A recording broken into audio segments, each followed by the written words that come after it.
Start করব।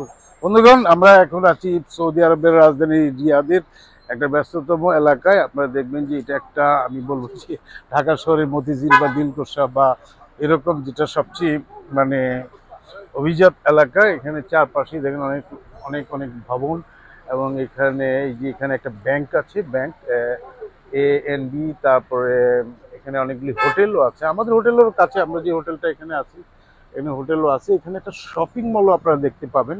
এই যে আমাদের পিছনে এই যে এদিক দিয়ে যদি দেখেন, এই যে লুলু মার্কেট, আপনি যদি মধ্যপ্রাচ্যের কোথাও যান সেখানে দেখবেন যে লুলু বিভিন্ন স্থানে এরকম লুলু হাইপার মার্কেট আছে। এটা একটা ভারতীয় লোকজনের, মানে ভারতের একজন ব্যবসায়ীর এই মার্কেটটা একটা চেইন মার্কেট।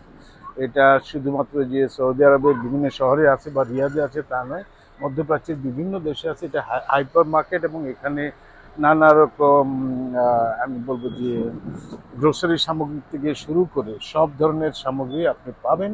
একটা স্ট্যান্ডার্ড মার্কেট, এখান থেকে কেনাকাটা করার জন্য খুবই ভালো জায়গা। এবং আমরা এখানে যে সৌদি আরবে আসছি সাংবাদিক প্রতিনিধি দল, বাংলাদেশের যে সাংস্কৃতিক উৎসব হচ্ছে আল সোয়াদি পার্কে, সেই আল সোয়াদি পার্কের এই অনুষ্ঠান কভার করতে এসে আজকে একটু বিকেল বেলার সময় পাওয়া যাচ্ছে। একটু পরে আমরা আবার ওই কনসার্টে যাব, সেখানে আমাদের বাংলাদেশের সবচেয়ে বড় রকস্টার জেমস সঙ্গীত পরিবেশন করবেন। আমাদের সাথে আছেন, আমি তো আজকে আপনাদের সাথে, আমাদের সাথে আছেন শাফি। শাফি, কিছু বলেন যে রিয়াদে আসলাম আমরা, আপনার অভিজ্ঞতা বলেন যে কেমন লাগছে।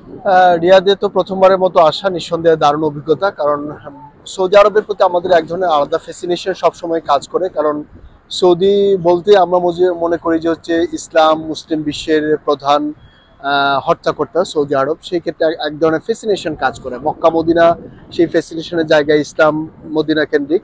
কিন্তু এইখানে রিয়াদে আসার পর আসলে একটু ভিন্নতর একটা অভিজ্ঞতার মধ্য দিয়ে আমরা এটা অনেকটা মানে আমরা বলবো যে ক্রস, এটা কি কসমোপলিটন টাইপের, কসমোপলিটন পুরোপুরি ওয়েস্টার্ন বা চাইনিজ বা বড় ধনী দেশগুলির ক্যাপিটাল যেরকম হওয়া এক্স্যাক্টলি তাই।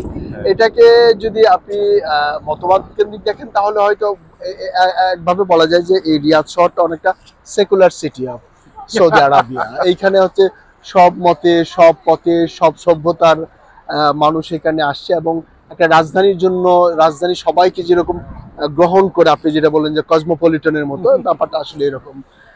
তো দেখলাম তো রাস্তাঘাট তো দুর্দান্ত, খুবই পরিষ্কার পরিচ্ছন্ন সব জিনিস, এবং সেই জায়গায় আসলে নিয়ম শৃঙ্খলার ব্যাপারে কোনো তুলনা নাই, এখানে অসম্ভব ভঙ্গ করে না। এবং এখানকার যে জিনিসটা আমরা বলবো যে আমরা যেটা বলি যে একেবারে কনজারভেটিভ, সেরকম না। মহিলাদের মধ্যে ড্রেস কোডটা যে এরকম না যে বাধ্যতামূলক। কেউ হয়তো বোরকা পরছেন, কেউ হয়তো মুখ খোলা আছেন, কেউ মুখ ঢেকে আছেন, কেউ হয়তো ওয়েস্টার্ন ড্রেস পরছেন, কেউ আবার বোরকা ছাড়াও কেউ বাঙালির মতো থ্রি পিস পরে আসছে। শাড়ি পরা অবশ্য দেখি না, কিন্তু থ্রি পিস পরা দেখছি আমরা। আবার কেউ কিন্তু একবার ওয়েস্টার্ন মানে সিভিলাইজেশনে যে আমরা দেখি যে পোশাক, সেগুলো পরছে। এবং এই নিয়ে কিন্তু কারো কোনো মাথা ব্যথা নাই। কেন এটা বললাম, হয়তো হোলি প্লেসগুলিতে কিংবা আমরা যদি জেদ্দায় যাই, মক্কায় যাই, মদিনায় যাই, সেখানে হয়তো মহিলারা বেশিরভাগ ক্ষেত্রে রিলিজিয়াস ব্যাপারগুলি এখানে থাকে। কিন্তু এটা বেসিক্যালি একটা কর্পোরেট, মানে একটা তেল সমৃদ্ধ দেশের, সবচেয়ে বিশ্বের ধনী দেশের রাজধানী যেরকম হওয়া উচিত, মানে ব্যবসা বাণিজ্য বা কর্পোরেট ইন্ডাস্ট্রিগুলি সেখানে কাজ করছে, কিংবা ধরেন আপনার এই সরকারি দফতরগুলি এখানে অবস্থিত। মানে আমরা বলবো যে এই বাংলাদেশ, এমনি এটা সৌদি আরব হলো বিশ্বের অন্যতম প্রধান তেল সমৃদ্ধ দেশ, এবং এখানকার মানুষগুলি অত্যন্ত ধনী মানুষ। যদি এটা এখানে কাজগুলি আবার করছে কিন্তু আমাদের এশিয়ান লোকজন, বিশেষ করে বাংলাদেশ, ইন্ডিয়া, পাকিস্তান এইসব এলাকার। আমরা যদি দেখি যে এখানকার সব মানুষ, ধরেন এখানে প্রায় 12 কোটি বিদেশি শ্রমিক আছে, 12 কোটি। তার মধ্যে 24 লাখের মতো আছে সৌদি লোক, আর বাকি সব বাইরে। আমাদের বাংলাদেশের মতো দেশে 27 লাখ হাইয়েস্ট শ্রমিক আছে, ইন্ডিয়ার আছে সেকেন্ড লার্জেস্ট, এবং পাকিস্তানের আছে, ইন্দোনেশিয়ার আছে, অন্যান্য দেশের আছে। এবং এই যে সভ্যতা আপনি দেখেন, এগুলি কিন্তু আমাদের দেশের মানুষগুলি, আমাদের এশিয়ান মানুষগুলি যে কাজের মাধ্যমে এগুলি গড়ে উঠেছে, এবং এই কথাটা কিন্তু সৌদি কর্তৃপক্ষ স্বীকারও করেন। তারা এই জন্য এই যে বড় সাংস্কৃতিক আয়োজন করেছেন, এটার মূল উদ্দেশ্য হলো যে আমাদের দেশগুলির মধ্যে একটা সম্প্রীতি, সম্প্রীতি, বন্ধন, ভালোবাসা এই জিনিসটা সৃষ্টি করা, এবং সেই সৃষ্টি করার ক্ষেত্রে আমার মনে হয় যে এখনকার সৌদি সরকার এরা শুধু যে অভিনব করছে তা নয়, এরা কিন্তু এখানকার মানুষের মধ্যে একটা গুডউইল সৃষ্টি করা, শ্রমিকের মধ্যে এবং এখানকার যারা কফিল আছে মালিকদের মধ্যে একটা সুসম্পর্ক সৃষ্টি করা, এবং দেশগুলির সংস্কৃতিকে এখানে সংমিশ্রণ করা, মেলবন্ধন সৃষ্টি করা, এই সবই। তো শাফি, আপনি একটু বলেন তো এই ব্যাপারে, আপনার যে আমরা যে প্রতিদিনই যাচ্ছি বিভিন্ন অনুষ্ঠান শুনছি, এখানে প্রায় ৪৫ দিন ব্যাপী বিভিন্ন দেশে এবং বাংলাদেশেরও ৪ দিন ধরে অনুষ্ঠান চলছে, আপনি কি বলবেন?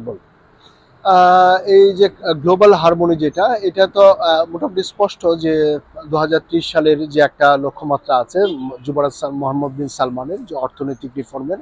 এখন অর্থনৈতিক রিফর্মটা তো হুট করে বললেই হয়ে যায় না। একটা অর্থনীতি থেকে অন্য আরেকটা অর্থনীতির জায়গায় মানে যদি সুইচ করতে যায়, সেই ক্ষেত্রে আমার কাছে মনে হয়েছে যে এটা তার জন্য একটা ভাবমূর্তি গড়ে তোলা দরকার। এবং সেই কারণে মধ্যপ্রাচ্যের যে সৌদির যা ওয়েল উইশার যারা আছেন সে সমস্ত কান্ট্রি এবং এশিয়ার যারা আছেন, এই ৯টা দেশকে, মুসলিম প্রধান কান্ট্রিগুলোকে নিয়েই মূলত এই যে গ্যাদারিংটা হচ্ছে। এবং এর মধ্য দিয়ে আসলে ওই বার্তাটাই তিনি দিতে চাচ্ছেন যে আমরা আসলে আমাদের যে আগের যে ভাবমূর্তিটা ছিল সেই ভাবমূর্তিটাকে ধরে রেখে এবং এর বাইরে গিয়ে আমরা অন্য কিভাবে ওই যেমন ওয়েস্টার্ন যারা ব্যবসা বাণিজ্য বিশ্বের নিয়ন্ত্রণ করে মূলত, তাদের দিক থেকেও আমরা কিছু নিয়ে নতুন একটা সিভিলাইজড, নতুন একটা সভ্যতা কিভাবে গড়তে পারি এবং ওই সভ্যতার মধ্য দিয়ে আমরা নতুন অর্থনীতি কিভাবে দাঁড় করাতে পারি, সেটার একটা প্রক্রিয়া। তো গত কয়েকদিন ধরে আমরা যেটা দেখছি যে এখানে যে বাংলাদেশ থেকে কালচারাল গোষ্ঠীগুলোকে আনা হচ্ছে, গান গাচ্ছে, তারা বাংলাদেশি পিপল যারা আছেন তারা এখানে অনেক বেশি এনজয় করছেন এবং এটাকে একটা ওয়েল ইনিশিয়েটিভ হিসেবে তারা দেখছেন। তো বলা যায় যে মানে শুধুমাত্র কালচারাল অ্যাক্টিভিটিস, এটার মধ্যে দিয়ে শুধুমাত্র কালচারাল অ্যাক্টিভিটিস না, এটার একটা অর্থনৈতিক দিক আছে, পলিটিক্যাল দিক হয়তো সেটা আরো পরবর্তীতে বোঝা যাবে। শাফি, ধন্যবাদ। আমরা আজকে এখানেই শেষ করি, পরে আমরা হয়তো আপনার দর্শকবৃন্দ আমরা আপনাদেরকে আরও রিয়াদে এবং অন্যান্য জায়গায় সৌদি আরবের এরকম ভিডিও তৈরি করে আপনাদের সঙ্গে শেয়ার করব, যাতে আপনারা এখানকার যে পরিস্থিতি সেটা সম্বন্ধে ধারণা করতে পারেন। আপনারা সবাই ভালো থাকেন, সুস্থ থাকেন। আপনাকে অনেক ধন্যবাদ মাসুদ করিম ভাই।